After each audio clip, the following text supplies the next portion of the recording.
Shalom.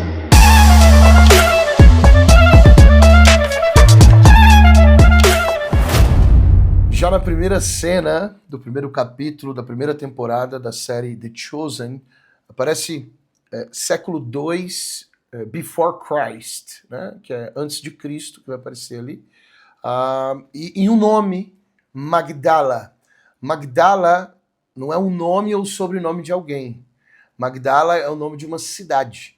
Então nós temos quem de Magdala? Maria Madalena. Né? Maria Miriam a Magdala, que é uma Maria que morava em uma cidade chamada Magdala, que nas traduções posteriores da Vulgata, para até mesmo o alemão, ramificações para o inglês, espanhol e português, ganhou aí o título de Madalena. Então Madalena não é o sobrenome de alguém chamado Maria, e sim a região. A mesma coisa que acontece com Iscariotes, por exemplo.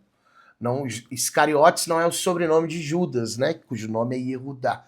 Ishquerit, que é um homem que morava na região do rio chamado Querit. O mesmo rio que Eliahu Hanavi, ele foi ali alimentado pelo corvo. Então essas conexões são interessantes para o nosso conhecimento, porque para entender Bíblia, nós precisamos compreender tempo, cultura e lugar.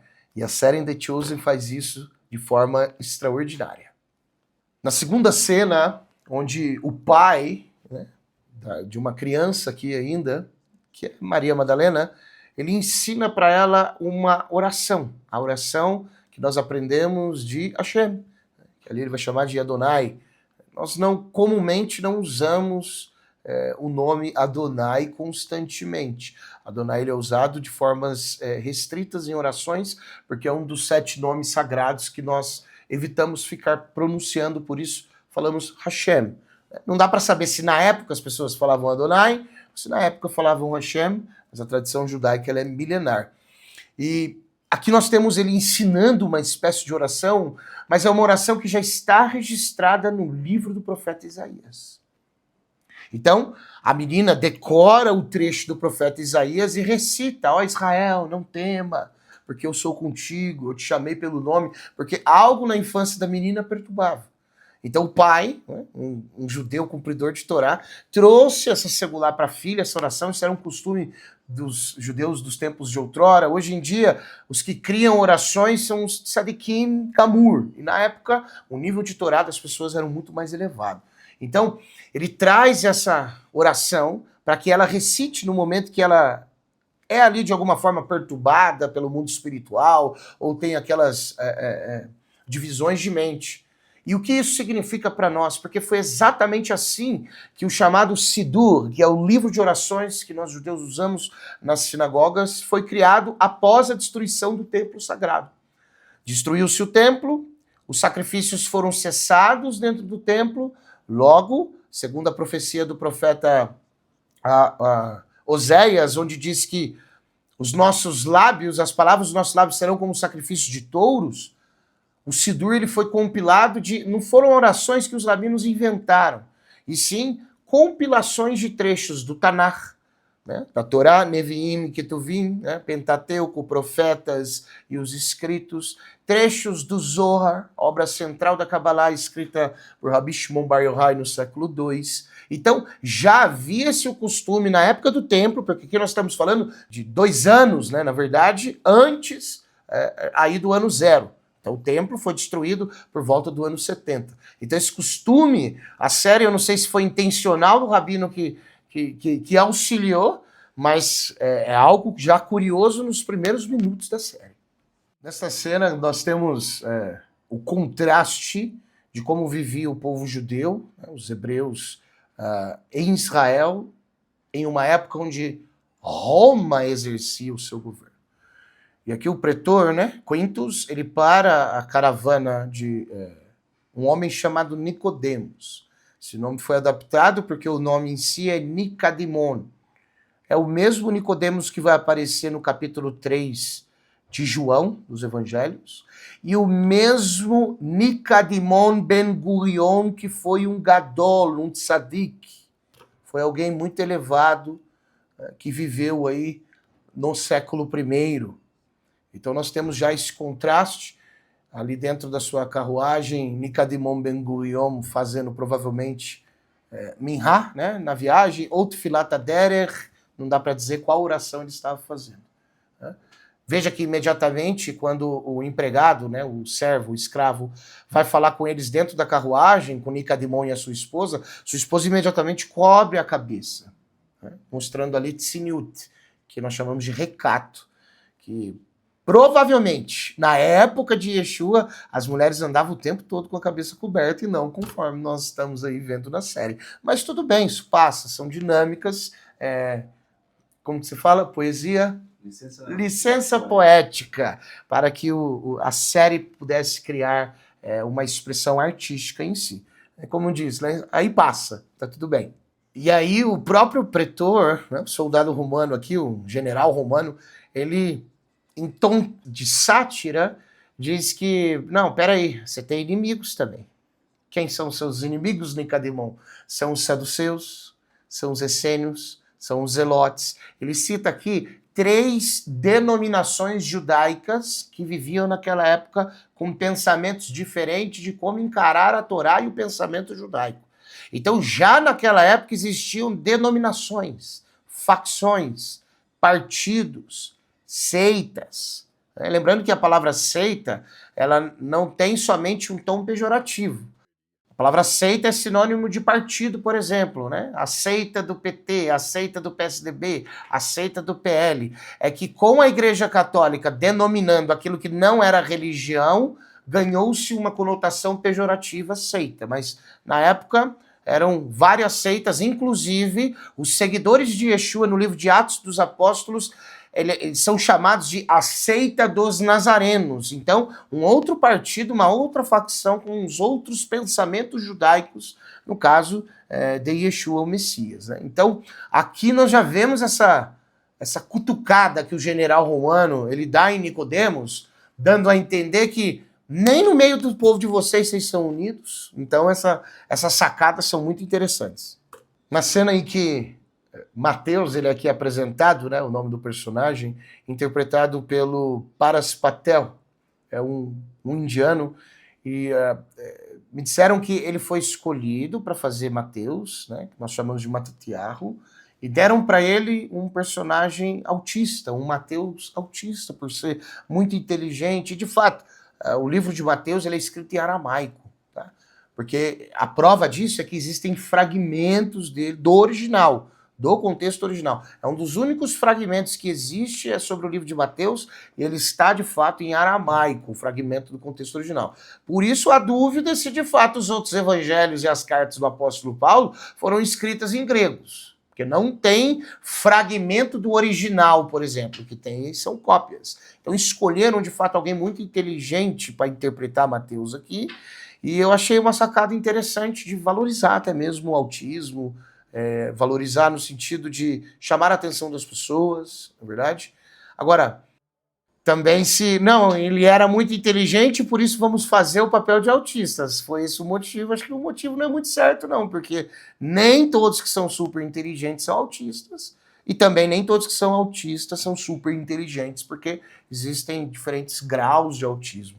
Mas eu achei uma valorização na licença poética muito interessante aqui sobre o personagem de Mateus, que é desenvolvido por um indiano. E o The Chosen é isso, é essa variedade. Tem europeu, tem americano, tem povo da Ásia, tem brasileira também. A esposa de Kefa, ela é uma atriz brasileira que aí está inserida na série. Eu preciso fazer uma pausa na cena de Matatiarro com um homem no minuto 8. Ele fez um trocadilho, eu não sei como está na tradução do português, porque aqui no inglês ele chamou Matatiarro de public anus. É quase um publicano em inglês, só que ele separou. Public é público e anus é anos. Olha o que chama, é uma ofensa isso. Então, eu não sei como que isso foi traduzido no português, mas aqui no original da série, você já vê essa tirada já, a diminuição, né, digamos assim, de um publicano, de alguém que faz a função de coletor de impostos, como o Matatiarro Mateus está fazendo aqui. Aqui nós temos Nicadimon Ben Gurion, ou seja, Nicodemos, dando uma drachá, uma palestra, fazendo um ensino. Então vê ali os discípulos, vê os instrutores em pé, atrás. Então, provavelmente aquela jornada que ele estava fazendo era saindo de Jerusalém, em direção a Cafarnaum, em direção a Galiléia. Ele começa até a cena ele elogiando o mar da Galiléia, que na verdade não é um mar, é um grande lago. Ele é abastecido ali pelo Rio Jordão. Então, é interessante como a religião do primeiro século de Israel, porque nessa época não tinha cristianismo, como ele era o modus operandi dela? Através de ensino, que era a mesma coisa que Yeshua fazia. Obviamente que existiam os fariseus que eram hipócritas, assim como existem católicos que são hipócritas também, evangélicos que são hipócritas, judeus que são hipócritas. Em todas as religiões existem o grupo de pessoas que cumprem, que são humildes, pessoas que amam ao próximo, mas também existe um grupo de pessoas hipócritas. Então, quando Yeshua criticava os fariseus, ele estava criticando alguém da casta dele, do grupo dele. Porque Yeshua também era fariseu, e nós vamos explicar isso no decorrer desse react da minissérie The Chosen. Na palestra, na drachá, na pregação que Nicodemos está aqui realizando, ele chama atenção para os Yehudim que pescam no Shabat. E a palestra dele está corretíssima perante a Bíblia Sagrada.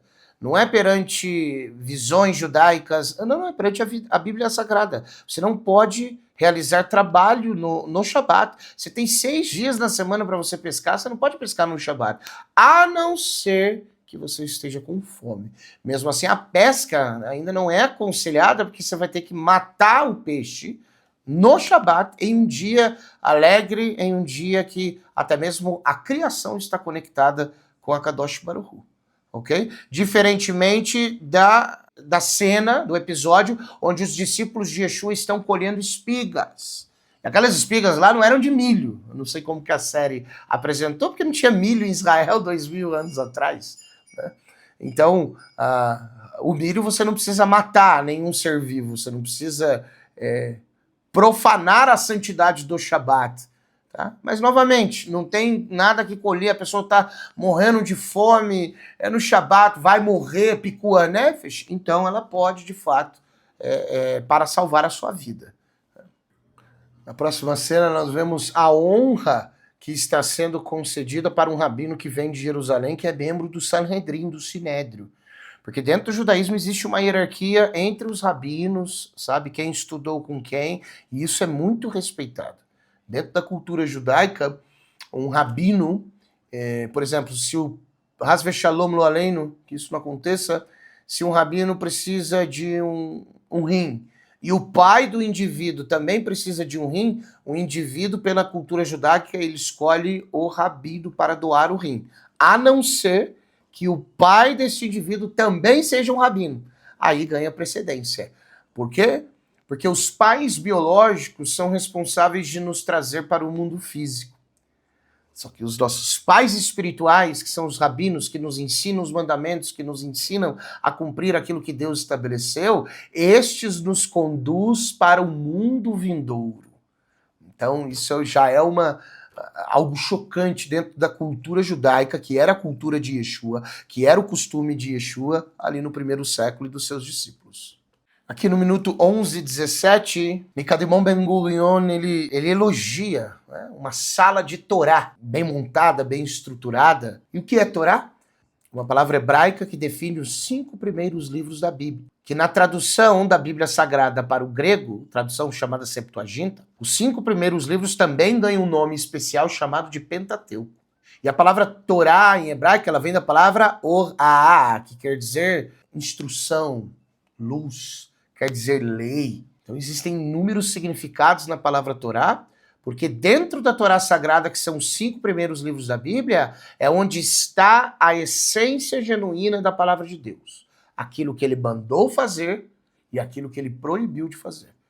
E isso é motivo para que nós possamos criar salas de estudo para cada vez mais compreender aquilo que Deus quer e não aquilo que a religião quer. e não aquilo que os líderes religiosos estabelecem como conexão a Deus. Então, é uma perspectiva muito interessante a maneira que nós, judeus, através da cultura judaica, estudamos a Bíblia Sagrada. E o interessante é que, enquanto a correção, né, de Nicodemos ensina do Rabino Shmuel, que é o rabino local ali de Cafarnaum, ele elogia os estudantes, os discípulos dele, ele elogia a cidade, a alma da cidade, e ele passa a chamar atenção porque o rabino local não está controlando a transgressão dos judeus com relação a trabalhar no Shabat. E teve um outro rabino ali, se não me engano, Yosef, ele defende, né? Ele fala, talvez porque as pessoas estão morrendo de fome. Então, se for, por isso que eles olham assustados, porque se for esse o motivo, as pessoas, então, podem ir pescar no Shabat porque estão morrendo de fome. Consegue compreender a discussão que está sendo realizada aí? E agora que me dei conta, né, que caiu a ficha, porque Kefa, André, Tiago, João, todos eram pescadores. E aí que a trama está começando a se encaixar umas nas outras, né? Isso é muito interessante. E até mesmo na sequência aqui, né, no minuto 12 e 14, a lamentação, ó Messias, venha rápido. Que lamentação que é essa? Porque se o Messias retorna, ele se torna o governante mundial. Ele se torna aquele que legislará, que estabelecerá o sinédrio, que estabelecerá o sacerdócio, que estabelecerá o templo, que estabelecerá como de fato serão as coisas, cumprindo a profecia do capítulo 2 de Isaías, que Mitzion tetze Torah udvar Hashem Yerushalayim, de Sião sairá a Torá, a palavra de Deus, lá de Jerusalém, onde o Messias estabeleceu o seu reino. Porque daí não tem opressão romana, não tem opressão grega, não tem opressão babilônica. Provavelmente esse Distrito Vermelho é um subúrbio, um lugar perigoso, que tem imoralidade sexual. Provavelmente, né, a pessoa que precisa de um homem santo é Maria Madalena. Então, uau, que série legal. Por que os coletores de impostos eram tão menosprezados na época? Porque Roma fazia com que os coletores de impostos fossem os próprios hebreus, os próprios judeus. Então, o povo via essa coletânea de impostos como uma afronta para eles mesmos ali, né? E às vezes muitos judeus que tornaram coletores de impostos se tornaram corruptos, né? No caso de Zaqueu defendendo a sua emuná, a sua fé, até mesmo defendendo ali a sua integridade, dizendo, se eu roubei alguma coisa, eu vou dar 4 vezes mais. Mas ele está trazendo que, caso alguém provasse que ele tinha roubado alguém, ele faria o que a Torá Sagrada, a palavra de Deus, o que os mandamentos manda alguém fazer depois que defraudou, depois que roubou. Então, os coletores de impostos eram encarados como... muitos deles eram corruptos, né? Não categorizava toda a profissão de coletor de impostos corruptos, né? Mas, infelizmente, todos pagavam o sapo. Aqui Nicodemo, ele começa a pedir alguns materiais, vejam. Ele chama atenção, o Rabino Shmuel não sabia o que estava acontecendo ali, o Rabino Nicodemo já sabia que se tratava de algo espiritual, de algo demoníaco que estava acontecendo lá. Então, imediatamente, ele pede para buscar os materiais, as ferramentas, enxofre, urtiga, isopo, absinto. Então, são elementos que serão usados aqui no ritual de cura. E isso é importante você notar, porque é exatamente por isso que a cura foi proibida no Shabat. Porque olha a movimentação que precisaria para obter esses utensílios, e muitos teriam que ser colhidos na floresta, para que um ritual de cura fosse realizado, principalmente ali pelos fariseus. Só que Yeshua habitava nele corporalmente a plenitude da divindade. Toda a unção do Pai, ele não precisaria de materiais. Apenas tocando, apenas falando. Então, descaracterizaria todo o trabalho braçal que precisaria ser feito no Shabat. Então, a proibição de cura do sábado, ela não foi dada por Deus. Não existe uma proibição de não curar no Shabat. A proibição de cura no Shabat, ela foi dada pelos rabinos da época, pelas leis da época. E aí agora com esta cena do The Chosen, nós entendemos o porquê elas foram proibidas pelos rabinos. Porque imagine você procurar todo o utensílio que precisaria no dia de Shabat, que era o dia separado para Hashem. Consegue compreender o raciocínio? Temos aqui a cena agora de André e Simão, né, que são os dois irmãos, de frente ao barco. E o interessante é que essa cena ocorre depois de uma briga onde todos apostam em cima daquela briga. Essa nunca foi uma prática judaica de apostar em cima de agressão, porque a agressão contra um próprio irmão judeu seria transgressão de Torá. E ali nós temos o cunhado de Pedro, né, o irmão da esposa, brigando com ele e as pessoas apostando. Então provavelmente aqui foi uma licença poética, né? Fizeram aqui algo para deixar dramatizado, assim como também as novelas da Record fazem também. E o interessante aqui nessa cena, Kefa, Pedro, né? É o nome aramaico, ele tá dizendo que tá chegando aí a coleta dos impostos. E ela vai ser 2 amanhecer, Shabat, e depois, que é o primeiro dia da semana. Então, vejam que os discípulos de Yeshua, na série, isso aqui está sendo muito bem retratado, estão falando sobre a sua prática religiosa da época, que é a guarda do Shabat, que é lembrar e santificar do dia que Deus estabeleceu para ser lembrado e santificado. Então aqui a série traz um contexto original das escrituras mesmo, que era o que Yeshua e os seus discípulos faziam no primeiro século. Aqui nós temos agora aquilo que foi comentado anteriormente sobre a exceção de poder pescar no Shabat caso uma vida estivesse em jogo.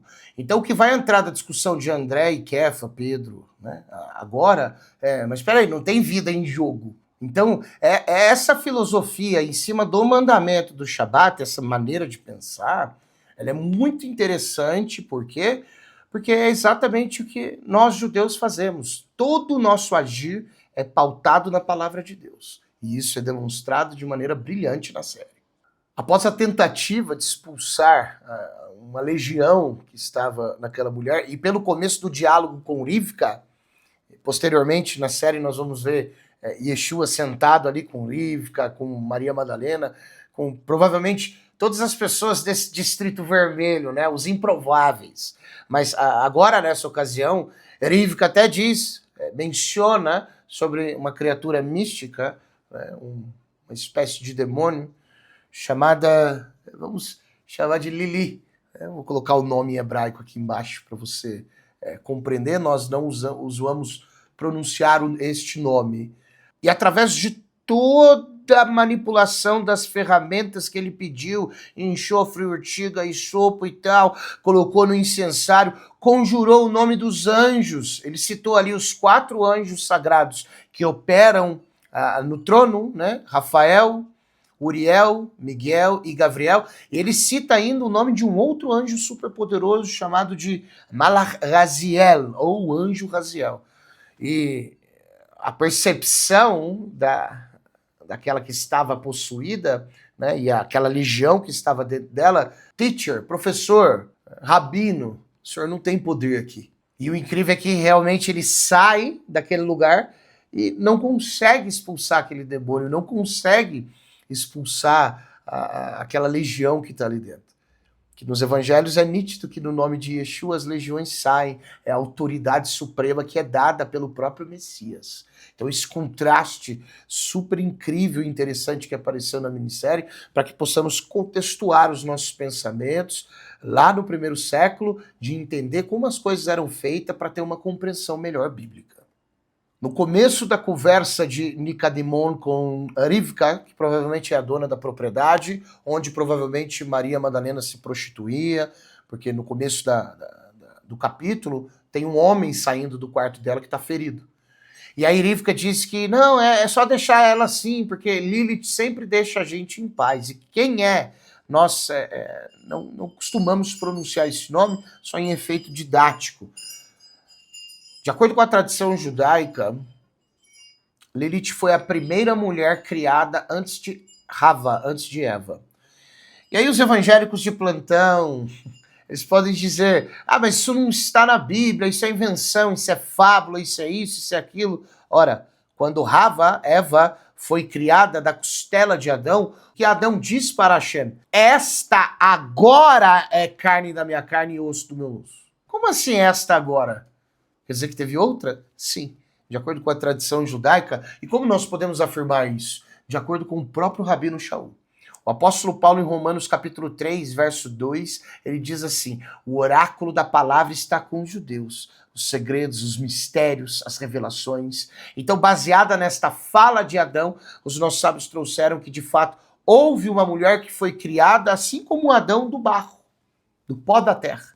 E aí, quando eles começaram a se relacionar, esta mulher queria dominá-lo, esta mulher queria sobrepor. Adão não sucumbiu aos seus desejos, aos seus engodos, então ela abandonou Adão e caiu aí no mundo afora. Por isso que, para que uma mulher pudesse ser submissa a Adão, o primeiro homem, Hashem teve que tirar da própria essência dele alguém que iria ser submisso a ele. E esta mulher, posteriormente, ela se transforma em um demônio e ela assola grande parte deste mundo, principalmente através de desperdício de semente, através de relações ilícitas, através de adultério, através de toda obra com Gilu e Arayot, com os relacionamentos proibidos, ela opera.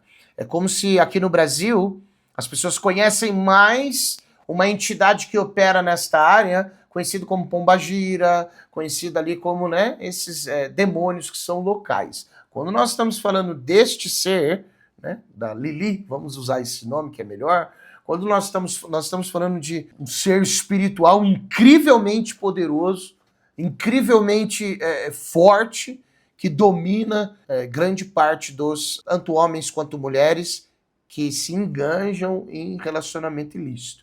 É como se aqui no Brasil, nós judeus podemos dizer, quem é Pombagira, quem é Sete Saia, quem são essas entidades locais perto desta entidade milenar? Então é por isso que essa conversa ali no começo, ela acontece sobre essa entidade demoníaca. Aqui nós vemos Maria Madalena tirando um pergaminho e fazendo a recitação do profeta Isaías. Né? Na época não tinha Bíblia. Não tinha como a pessoa andar com Bíblia. Na época eram pergaminhos. E o pergaminho que ela está aqui, um pedaço de parchment, de pergaminho, não é nem um rolo. É apenas o pergaminho cujo versículo que o pai dela passou para ela está escrito. Então, quando de fato ela passa por esses momentos, ela tira aquilo. Isso é uma cabalá, isso é uma segulá. Ela tira aquelas palavras poderosas do profeta Isaías inspiradas por Deus, recita e logo o medo vai embora. E isso é uma segulá que você mesmo pode praticar nos dias de hoje. Fazer a leitura desse versículo do profeta Isaías todas as vezes que algo te assola, todas as vezes que você está com medo, todas as vezes que você se sente rejeitado. Porque o oráculo da palavra está com os judeus. Vejam que Maria Madalena, ela, ao abrirem a porta de um estabelecimento para ela, diz... a pronúncia em inglês, ela falou desse jeito, Chaverim Macaba. Só que ela quis dizer Haverim Macaba.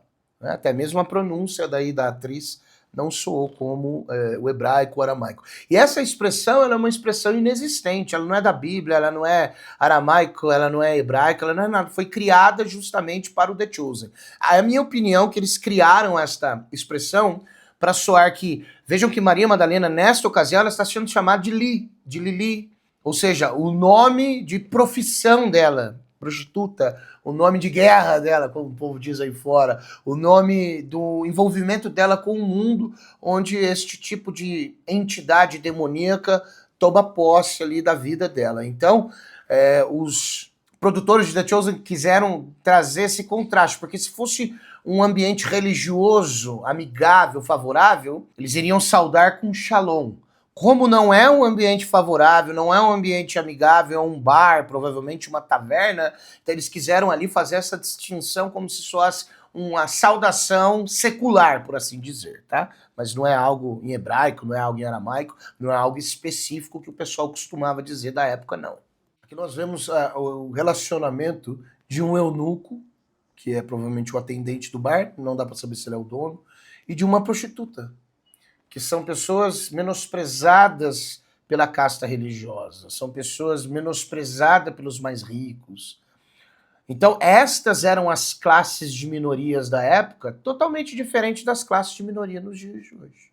Então, esse contraste ele é muito importante, porque depois que entrar Yeshua aqui em cena, nós veremos muitas cenas, muitos episódios que ele é criticado, tanto na Bíblia existe esse registro, quanto nas cenas vão aparecer, por estar envolvendo com esse tipo de pessoa. Mas o que Yeshua enxergava? O amor, enxergava o coração puro, enxergava as boas intenções. Né? E é exatamente nós, como discípulos de Yeshua, o que devemos fazer. Percebam que na cena de Maria Madalena com Yeshua, ela está prestes a tomar um copo ali de bebida alcoólica para se entregar novamente aos prazeres da carne, quando ele toca na mão dela, e isso é interessante porque é como se Yeshua tivesse chegado no momento certo. Né? E eu tenho certeza que muitas vidas já foram salvas no decorrer de todos esses anos, desde a primeira manifestação de Yeshua até agora, exatamente nos momentos mais cruciais da vida. Ali, nas cenas anteriores, ela iria cometer suicídio, uma pomba, né? Parece que uma mensagem de Deus. Agora ela ia se entregar aos prazeres da carne novamente, Yeshua. Mas o que mais me chamou a atenção foi que ele chamou ela pelo nome. Logo, um dom de revelação. Porque todos ali no ambiente conheciam ela como Lilith. Esse era o nome que era atribuído a ela. Né? O nome da entidade que a possuía. Agora, Yeshua chamou ela pelo nome. Por isso o nome do episódio. Né? Eu chamei pelo nome. Assim como Deus chamou Israel pelo nome registrado na profecia do profeta Isaías, ensinado para Miriam de Magdala a recitar nos tempos mais obscuros da sua vida pelo seu próprio pai, Yeshua já chega citando o trecho do profeta Isaías e ela ali toma aquele impacto espiritual, sabendo que ninguém, né, nenhum ser humano que tivesse tanto poder assim poderia ser um simples ser humano. Ela já começa a perceber a espiritualidade daquele homem, diferente da espiritualidade do outro homem Nicodemos, que através da religião chegou ali. Yeshua chegou através do amor, através da compaixão. Por isso performou tantos milagres. Shalom.